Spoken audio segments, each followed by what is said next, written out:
JD Vance accuses Zelensky of absurd criticism of siding with Russia.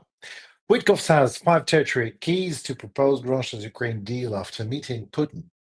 In the Blitz Talk, Steven Pifer, former United States ambassador to Ukraine, will talk about Trumpness in general and the aftermath of this phenomenon for Ukraine in particular. So, good afternoon. My name is Henry Keane, and we are UATV English, just as usual. English-speaking Ukrainian media in constant persuasion to deliver hard truth in easy terms for the whole free world, directly from Ukraine.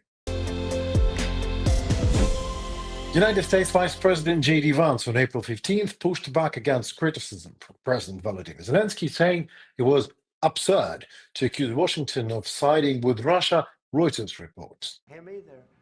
All these remarks followed an interview with CBS News in which Zelensky condemned Vance for echoing Kremlin rhetoric and accused the United States Vice President of trying to justify Russia's invasion of Ukraine. It's a shift in tone and shift in reality, and I don't want to engage in the altered reality that is being presented to me, said Zelensky, referencing to the February 28th Oval Office meeting, to put it mildly, where tensions between the two leaders spilled into public view. Well, during that meeting, Zelensky challenged Vance to visit Ukraine and witness for himself the destruction caused by Russia's full-scale invasion. Vance declined, claiming the Ukrainian government orchestrates propaganda tours to shape Western narratives about the war. Vance, a leading voice in the Trump administration's America First foreign policy, has long opposed U.S. military aid to Ukraine. He has argued that such support burdens American taxpayers and distracts from domestic priorities. Since Russia launched its full-scale invasion in 2022, Vance has drawn criticism for downplaying the war's significance and repeating Kremlin's aligned talking points. Shortly after the invasion began, he said he doesn't care about Ukraine, a statement he has since defended on the grounds of prioritizing United States interests. But that doesn't mean you morally support Russian cause, or that you support the full-scale invasion. J.D. Vance said that, but you do have to try to understand what are their, probably Russian, strategic red lines, in the same way that you have to try to understand what the Ukrainians are trying to get out of the conflict. Well, here's the hard truth in easy terms for you and J.D. Vance and all J.D. Vances of the world. Nobody but Vance's mom should ever care what he supports morally or not, as he's the Secretary of State of the United States of America. And everyone cares for Russia to get the hell back to Russia. That's it. That's it. That's the only red line from Ukraine. We are not Russia. We need no their land. We need them to get the hell out of ours. And nothing more, nothing less, however. And if we are made to accept lesser options by J.D. Vance and American administration, then clearly it is siding with Russia, even though morally Vance says it is not. Even though Rubio and Kellogg recently said it publicly, do not trust Russia, be cautious. Beware, President Trump. The Kremlin is a mill of lies, producing it on an industrial scale indeed, but Trump still acts as a Russian asset. Sorry, and his team of bootlickers plays by his ear, most likely the one that has been partially shut off. I think it's sort of absurd for Zelensky to tell the American government, which is currently keeping his entire government, I like it, his, and war effort together, that we are somehow on the side of the Russians, J.D. Vance said. Well, he thinks that's at least a positive sign. Or not. Maybe we should find really someone close enough to J.D. Vance, maybe his dentist or his ski coach, somebody who might be not smart enough to understand the whole idea of the American Constitution, but at least he read it. As according to it, it is then the people of America who are supporting Ukraine, not the American government. The American government and J.D. Vance are routing the cash flow. That much is true, but the cash is not theirs. It's American people's. Trump and Vance and his birds of feather are servants to the American nation. Well, the founding fathers of the American nation wanted it to be that way, at least. E pluribus unum is an American national motto that was for 250 years was translated into actions supporting global opposition to dictatorship and authoritarian rule of might, and not J.D. Vance's vague understanding of absurdity. America does it as it is one's duty to if one considers themselves the beacon of freedom. If not, well, China is ready to take the place. Russia, North Korea, Yemen, yeah, that one from Signal Group, a whole bunch of African dictators would love to give it a try. So yes, of course, a malignant narcissist and a morbid liar, Donald J. Trump, and all his bunch of pocket pussies like Witkoff, Vance, Hexet, Ratcliffe, and others are siding with Russia de facto. De jure, however, these political prostitutes are denouncing the core human value of freedom and sovereignty of state by bargaining 5 Ukrainian territories now that is siding with Russia, extorting subsoils in exchange of Biden's administration military aid that was before, back then, that is siding with Russia today. Calling the invaded responsible for the war, that is siding with the invaders, yes, Russia. Blackmailing Zelensky with intelligence data on-off regimes, that is siding with Russia. Asking where his suit is, that is so siding with Russia. So I guess Comrade Vance, whatever his moral values actually are, is right when calling it absurd when someone as morbidly in love with themselves as he is calls a spade a spade. I understand the White House is not so white these days anymore. It's slowly turning red. United States Special Envoy Steve Witkoff said on April 14 that his recent talks with Russian dictator Vladimir Putin were compelling and centered around a possible peace deal based on the status of 5 territories, he said.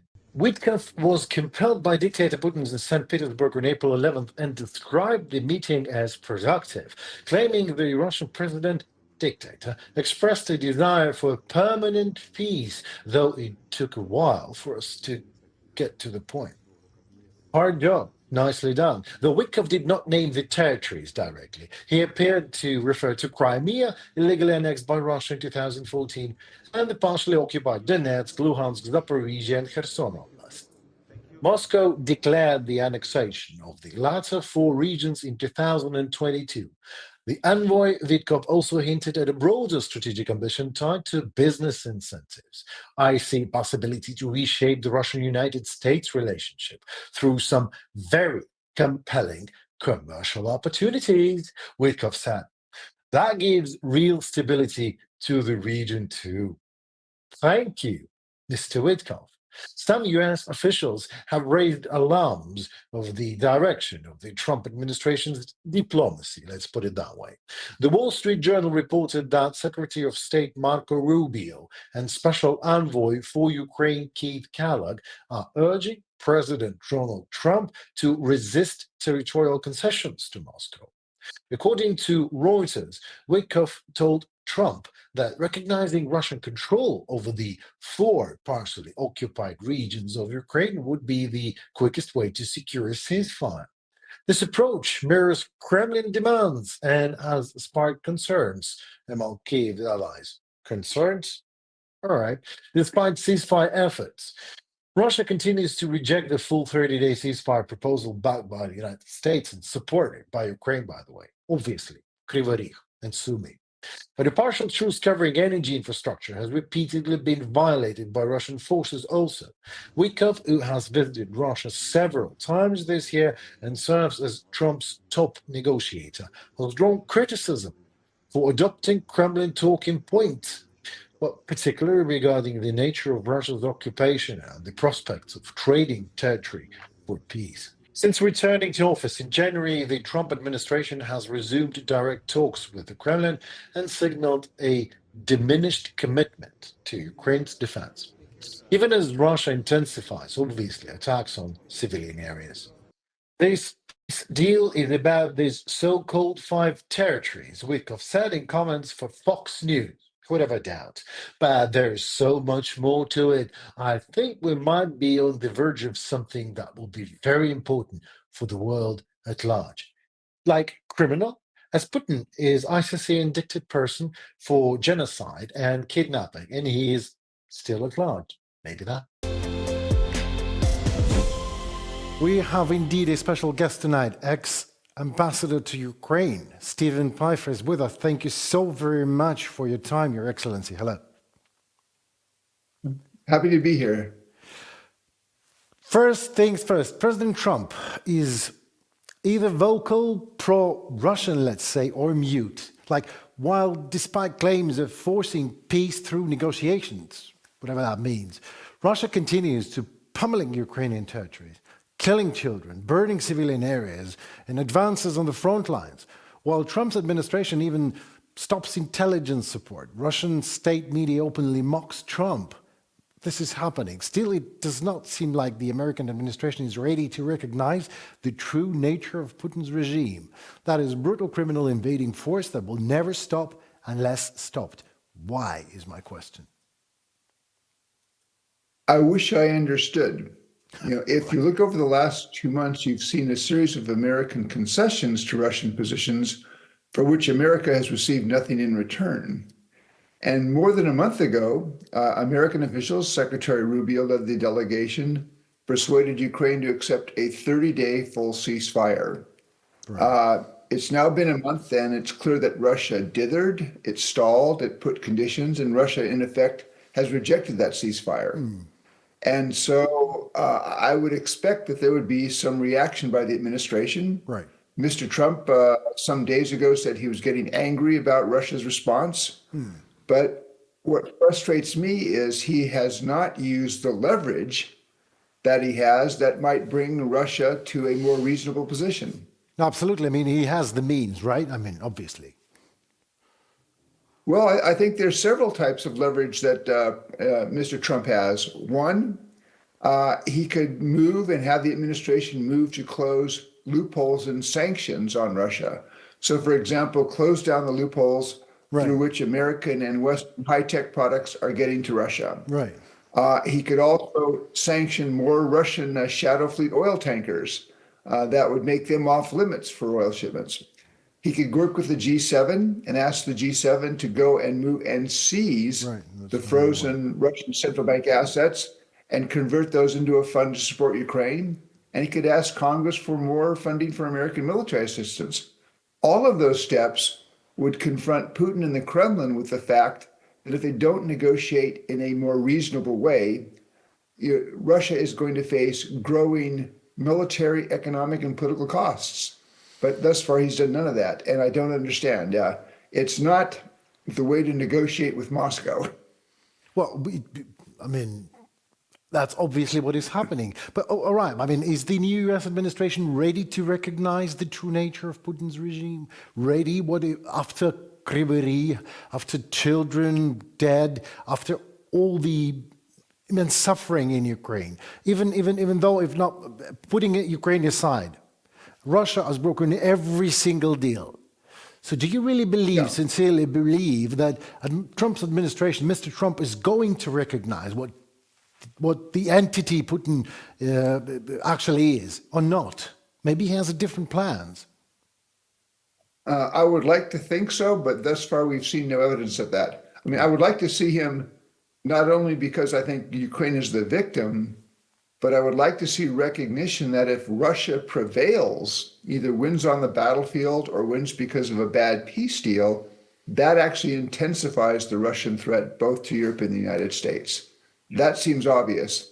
Yes, now, to me sometimes trying to figure out what's going on here, the only plausible geopolitical theory that I've seen, and Secretary Rubio sometimes hints at it, is the idea that there is a strategy.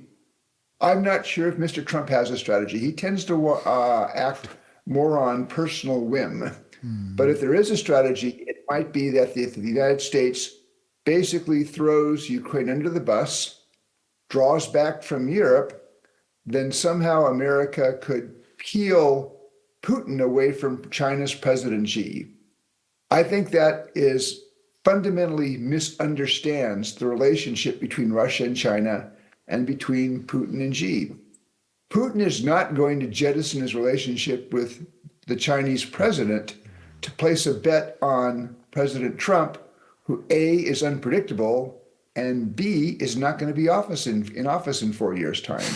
So if that's the premise of the American policy approach, it's based on a huge flawed assumption. And what I worry about is if they pursue it 2 or 3 years down the road, America will be facing a Russia-Chinese tandem with many fewer friends and allies. But that's the only thing. If there is a policy approach that has a strategy, that's the only thing that I can see. And again, I think that's a fundamentally flawed strategy. Yeah, well, that makes two of us actually, and 40 million of Ukrainians plus. But Trump's tariffs caused market crashes, but also led to falling oil prices. Well, Russia's main source of funding for its war chest and war effort. But do you believe maybe that is the Trump's administration plan, or am I just flattering myself? No, I mean, the fall in oil prices was simply an unanticipated side effect. The launching of these huge tariffs and then the suspension of most of them except for the tariffs on China. Again, it's hard to figure out what that strategy is. I believe that Mr. Trump suspended most of the tariffs because he saw what it was doing to the American stock market, where trillions of dollars were being lost, and he saw what it was doing to international bonds, where the yield of bonds or the interest rates were going up. And there was a real concern that if he continued to pursue that, not only would you see American economic growth slow, but he might push the American economy into recession. So, certainly the fall in oil prices was an unintended side effect. It was not the goal of this policy. Again, I would think it would be better. I mean, the reason that oil prices fell is you have oil markets anticipating that global economic growth will slow and that there is a risk of a recession. I would prefer to see, again, a harsher approach towards sanctioning the Russian shadow tanker fleet. Because as we saw late last year, when the Biden administration named, remember, 80 or 100 tankers as under sanction, all of a sudden those tankers dropped anchor off of places like India and China and could not pull their oil. So let's expand the sanctions on the Russian tanker fleet. And then what you can do is you can impose this price cap, because there is this logic, which is you want to have Russian oil come to global markets to keep the global price of oil reasonable, but you want to have sanctions in place that reduce the amount of revenues that Russia collects for that. That can be done, and it's a much more, I think, stable way to reduce oil revenues to Russia than trying to do this via tariffs. Well, I mean, what can I say? It's a pity that you are not the president of the United States at the moment, because I completely agree with you, sir. I mean, there are probably reasons why people think it's good that I'm not the president of the United States. Yeah, absolutely. Yeah, but they didn't do, I mean, after... Well, I was just recently talking to Dr. Hassan. He's a mental health professor. He's a mental health specialist, American, and he wrote a book, The Cult of Trump. And he also dealing with the cult. He was telling me his personal story. He became, when he was 19, he became a right-wing fascist, ready to kill on command, ready to die on command. And he was telling me his own personal story. And when I'm talking to people who believe in Trump like a religious entity, like he's the Messiah, I see the signs of exactly that, the cult. But what I would love to see is your attitude. Why don't we do this? Why don't we do that? Why don't we, obviously looking at the things as they are. Russia is killing people and children here in Ukraine. Still, we're not talking about this. We're talking about how to open an embassy. Yeah. Well, my hope is, and I guess this is my main hope for a more reasonable approach by the Trump administration towards Russia, and this is going to depend on Mr. Trump himself. Right. Well, does he realize how he is being played by Putin. That if you look at, going back to mid-February, when Mr. Trump said, well, Ukraine cannot expect to recover all of its territory. Ukraine can't expect NATO membership. Why do you say that if you're trying to mediate a solution when the two parties aren't even at the table yet? Absolutely. Why do you break ranks with Western leaders and agree to meet with Putin when Western leaders for 3 years have boycotted such meetings? Why do you tell American Cyber Command to stop targeting Russia when I'm sure Russian cyber operators are still targeting the United States? Absolutely. Tell your delegation at New York to vote against a UN General Assembly resolution on settling the war because it names Russia as the aggressor. At some point, I just wonder, will Trump just react badly to the fact that, he looks weak? Putin is playing him. This is not the way to deal with the Kremlin. But thus far, we haven't seen him come to that recognition that he's being played. I wish I understood that. I don't. I think it's pretty obvious at this point. Like I said, more than a month after Ukraine accepted the American proposal for a ceasefire, the Russians have not. The war continues. There's really been no sign of abatement by the Russian military activities. At what point does Putin or does Trump say, I've been played, and now we're going to react, we're going to use American leverage with Russia? I still hope for that, but my hopes fade the longer we go without that reaction. Yeah, well, amen to that, see what happens. But if I say that Russia is interested in a new, let's say, level up conflict in the Middle East, would you agree to my statement? I'm not sure.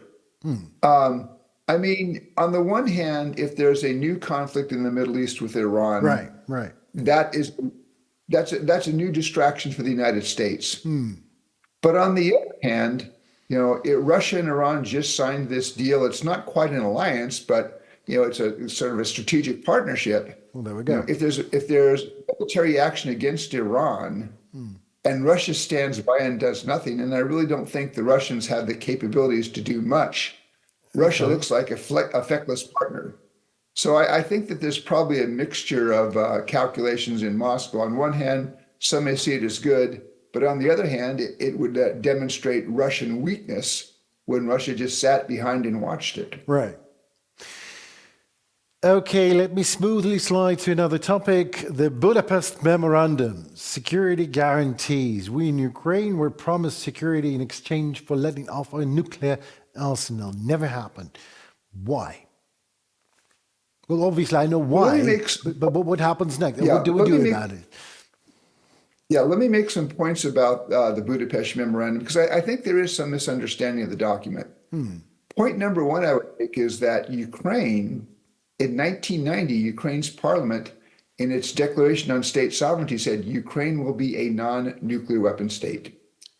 Two, and I think this happened in 1992. Let me cut the light here.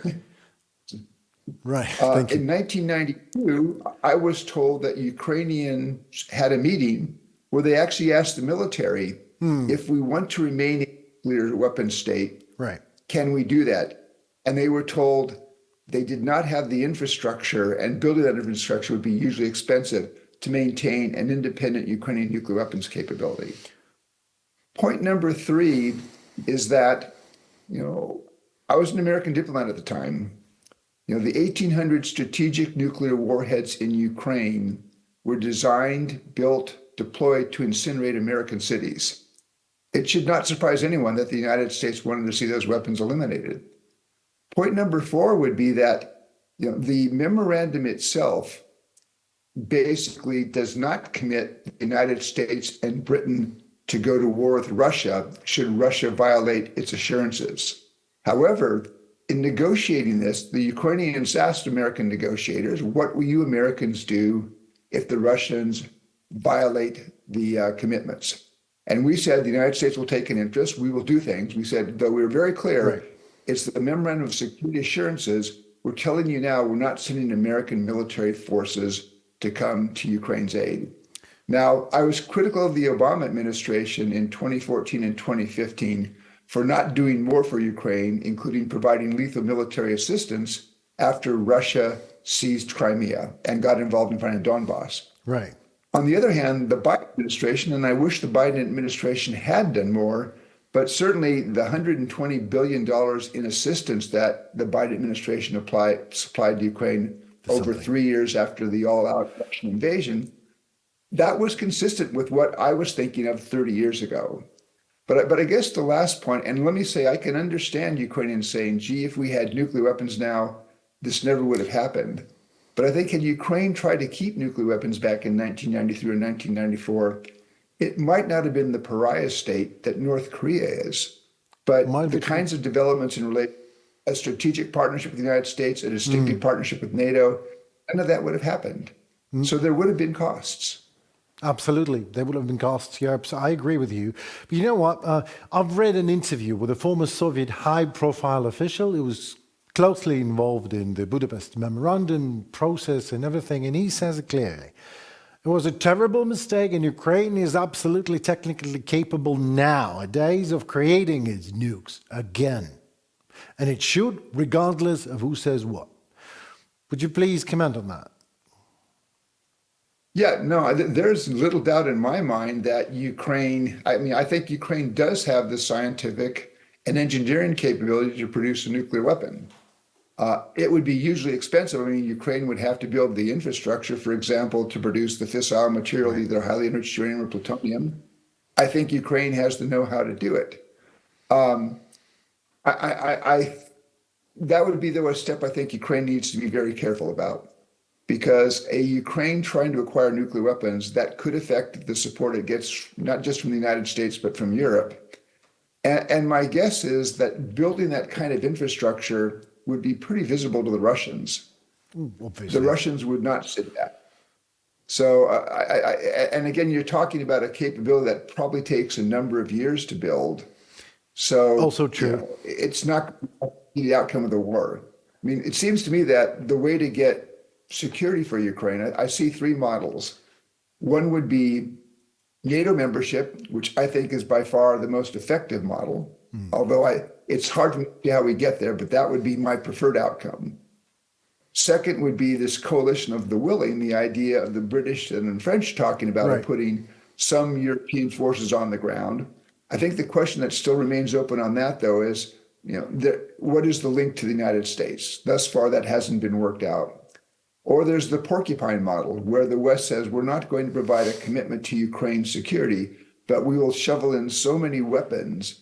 You know, Ukraine will maintain a heavily armed army that the Russians would never do that again. It seems to me that one of those three routes has to be part of the future, the immediate future for Ukraine, because if Ukraine does not do that, you know, you can get a settlement now, and then the Russians might launch a new attack 3 years later. That's the idea I think we need to be working with Ukraine, is that when there is a settlement, it in fact does protect Ukraine from a future attack. Steel porcupine, I love it. I also think that this is the best way. And I absolutely believe that if we do appease a monster, it will only buy us a little bit of time, and after respine, it will attack again. I have no doubt in that. Appeasement now would be a mistake. And again, you know, there are some times where you could argue appeasement might work. This is not one of them. So, thank you so very much for your time. And when I was delivering a thought that maybe we should have our nukes back, or re-engineered, I was only referring to a view on things from a former Soviet diplomat. I absolutely believe that moving forward with NATO and our own army with conventional weapons giving us a steel porcupine on the front line, that's the best way to do. And I'm happy to know that Steven Pifer is with me on that thought. Thank you. Happy to agree with you on that point. Yeah. Thank you so very much, and have a good one. Goodbye. Right. Slava Ukraini. Героям слава. Дякую. Well, that's it for tonight. My name is still Henry Keane, and we still are UATV English, an English-speaking Ukrainian state media in a constant persuasion to deliver hard truth in easy terms for you. That means for the whole free world, directly from Ukraine. We don't ask much in return, but please like, share, and comment, as your voice indeed matters, as in turn helps Ukrainian voice to be heard globally. So stay safe and hope to see you soon. Goodbye.